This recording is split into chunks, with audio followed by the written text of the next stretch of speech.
It's time to create some space on my shelves, although I'm pretty sure that I already need to do another one of these. Hi everyone, my name's Chloe, welcome back to my channel. Thank you for being here today. Today's video is going to be an unhaul. I need some space on my shelves. I've got so many books that have arrived recently or I know are on the way in the next couple of months. There's so many special editions being announced at the minute and I'm running out of space to put them. And it's not even like I can sort of just get another shelf because I am literally limited in the amount of physical space that I have. So I decided to go through and create a little bit of room. I do only mean a little bit because I'm not unhauling that many books because I have a problem and I'm not good at getting rid of things. The problem is that if there's ones that I haven't read that I'm not sure if I even want to read them anymore, but I am worried that if I unhaul them I will want to read them because I have done that before. I have unhauled books and then decided that I want to read them, maybe got them from the library or something like that, but then ended up loving them and had to get them again. So I don't want to put myself in that situation again, but I've tried to be a little bit ruthless and at least get rid of some of them. There is a little bit of a stack, but without further ado, let's just talk you through the books that I am hauling and the reasons why, because they're all a little bit different.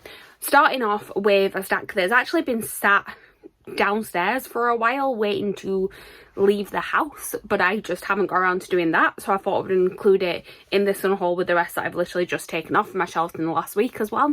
So the first stack is, I believe, all books that I have already read and just ones that I don't think I'm going to read again, so thought I would get them off my shelves because they're not ones that I feel particularly attached to need to keep them in the house. So the first one being This Is Kind of an Epic Love Story by Case and Callender.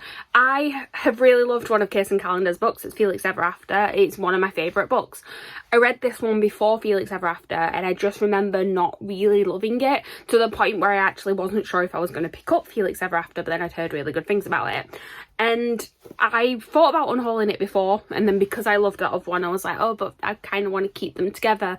And then I don't know why, because the editions don't match, and like I said, I didn't love this one, so what is the point? I'm never going to read it again. So yeah, let's be brutal, let's get rid of it. Next up we have another one where I have read another book by this author that I really enjoyed and then unfortunately didn't love this one quite so much, and it is The Projects by Courtney Summers. I enjoyed this one, it just wasn't like something that I think I'll reread. It's not necessarily something I need on my shelves. Sadie, on the other hand, is a book by this author that I really liked, and I don't actually own that one. That's the other thing, I don't own that one physically because I listened to it on audiobook, so it seems a bit silly for me to keep the one that I didn't love as much physically when I don't have the one that I did love. So I'm going to be getting rid of this one as well. And then the last ones I'm getting rid of is actually a series, and I've now completed the series, and I did love particularly the first one at the time, but I don't think I'll reread them again. There's some issues with this author that I'm not going to go into right now, but I don't particularly want to keep them on my shelves. So we have got The Gentleman's Guide to Vice and Virtue, The Lady's Guide to Petticoats and Piracy, and The Nobleman's Guide to Shipwrecks and Scandals. So I'm going to be getting rid of this trilogy, and obviously that does create a little bit of space on my shelves because they're all pretty chunky hardbacks, so why not get rid of them to make up the room. So now we're on to the books that I've recently pulled off my shelves. The next one, I will say there is a caveat to this where I'm getting rid of this copy, but I do actually have another copy, and that is The Bone Season by Samantha Shannon. This is a copy I got in a used bookstore many years ago now. It was like back when I was at uni, so at least 6 years ago, and just haven't got around to reading it. But then when I went to Yalk I got the newer paperback, so the ones with the white cover, and it also has the Pale Dreamer in it as well, which this one doesn't, and I don't need 2 paperback copies of it. Part of the reason why I got that one is because it will match if I end up getting the rest of the series going forward, whereas this one won't. So yeah, just gonna unhaul this one to create room for the new copy on my shelves instead. The next one, if you've watched any of my recent videos, I don't really need to give a reason why because we all know that I didn't enjoy it, and that is House of Earth and Blood by Sarah J Maas. I very much appreciate Liv for sending this one my way, but I will not be rereading it. I didn't like it. I gave it a fairly low rating, and it's chunky, so it's taking up a lot of space on my shelves. Just gonna pass it on to someone who will hopefully like it more than me, which seems to be most people who read it. So Then we have a book that I have read, another book by this author, and didn't love it, and I've had this one on my shelves for ages, and I'm just like, the more I look at it, the less inclined I am to pick it up. And also this edition is awful. So it is Stalking Jack the Ripper by Kerry Maniscalco. I read Kingdom of the Wicked and I just didn't love it, so the more that I look at this one, the more I'm like, well, I didn't like it writing style in the other book, so I don't know if I'll like this one. And I got it ages ago because I was just sort of drawn in by the hype of it, but honestly do not see myself ever picking it up. Also, this is a mass market paperback, which is helpful sometimes for tags, because there are sometimes questions that come up like, have you got a mass market paperback? And I'm like, yes I have. But let's just compare this to one of the other books. So if you look at House of Earth and Blood and then you look at Stalking Jack the Ripper, look at the size difference. Look at the size difference. It's just, it's not necessary. So yeah, I don't want this on my shelves because it just doesn't fit anywhere either. And yeah, like look at the writing. Who wants to be reading something like that? No thank you. If I do ever have a desire to read it, I will get a different copy. And then we just got a bunch of random stuff from my TBR shelf that I have no interest in reading anymore. A lot of them were probably ones that I bought on like buy one get one half price deals in Waterstones, and what happened with that is that I used to pass Waterstones on my way home from work every day, and I would have one book in particular that I wanted on the buy one get one half price, and then I'd be like, oh, while I'm here I might as well get another one, pick up something I didn't actually have any interest in, and then never read it. So the first one is That's Not What Happened by Cody Keplinger. Cody Keplinger wrote The Duff, which I have also unhauled, but I unhauled that a little bit ago.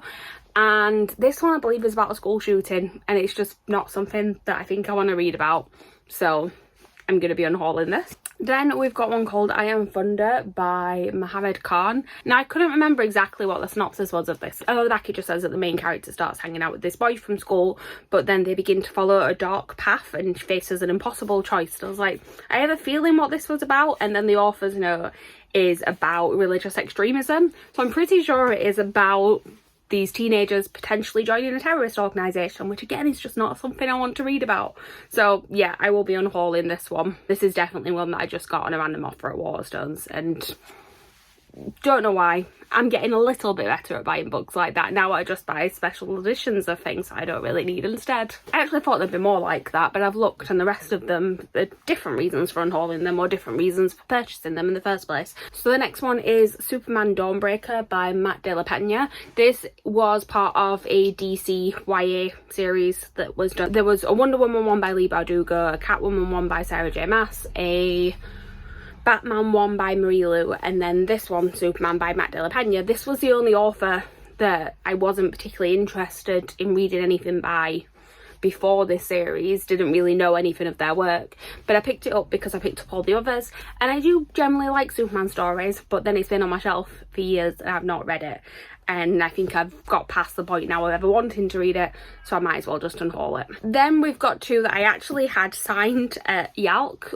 when I went in 2019, but I just have zero interest in actually reading them, and that is Zenith and Nexus by Sasha Alsberg and Lindsay Cummings. So I used to watch Sasha Alsberg's YouTube videos, and that is why I bought it, but I mean, I've not heard the best things, and I honestly don't really have any interest in reading it. I mean, they are signed and personalised as a comment about liking my hair because I had it dyed bright orange at the time, but yeah, just no interest whatsoever. So they are taking up space on my shelf. That is the general theme of this video. Taking up space, I will not read them, they need to get gone. And then the last couple that we have are ones that were extra books in book subscription boxes, and to be honest, I could probably get rid of some of my book subscription box ones as well, but I'm going to try and read quite a lot of them in the near future, so I might do a little bit of a cull of them after that. But the ones that were sort of like the extra books, not the main book of the month, and like I could actually go through and get rid of some of these a bit quicker. So the first one being Wild Magic by Tamora Pierce. So I believe this one is like the start of a new series, but it's in the same world as one of her old series, which I have not read, so I won't know anything about it. And I think I get tics. I think I was told that you could read it without reading any of the others, but then I just, again, no interest, so that one can disappear. And then we have one that was an art, which is Nixia by Scott Rankin. I don't know if I'm pronouncing his name right, but again, no interest. It's a sci-fi. I'm very picky about what sci-fis I read, and I believe there's a sequel to this one as well, and yeah, I don't kind of want, I'm not up for starting a new sci-fi series, and it's been on my shelf since apparently 2017, because it says landing September 2017, and it was earlier on that year that I got it, so clearly never gonna read it. So that is everything that I'm unhauling at the minute. Like I said, I probably will go through my shelves and add a few more to these. I know that I was going to add a copy of the Atlas 6 to this, not because I didn't like it, because I actually love that book. I gave it 5 stars, but soon I will have 3 copies of that book, and I need to decide which ones I don't want, because yeah, I don't need that many copies of it. I've got a standard one, a Fairy Loot one, and the Illumicrate one will be on its way. I do have the Waterstone special edition of the sequel coming, and also the Illumicrate special edition. So I might keep the Fairy Loot one because the colour scheme matches the Waterstones one for the second one. So I might like have the Fairy Loot and the Waterstones one as a set and then just get rid of the standard. But I haven't decided yet, so that's why that's not included on this haul. I'm sure there are other things that I could get rid of. I'm like, whenever I do these sorts of videos, I'm sort of looking around like, oh, is there anything else I could add? And there definitely is, but we will come back with that at some point. Probably at the end of the year, there'll be another one to make room for any books I acquire around sort of birthday, Christmas time. But that is everything for today. Please like, comment, subscribe, all that good stuff down below, and I will see you guys soon with a new video. Bye.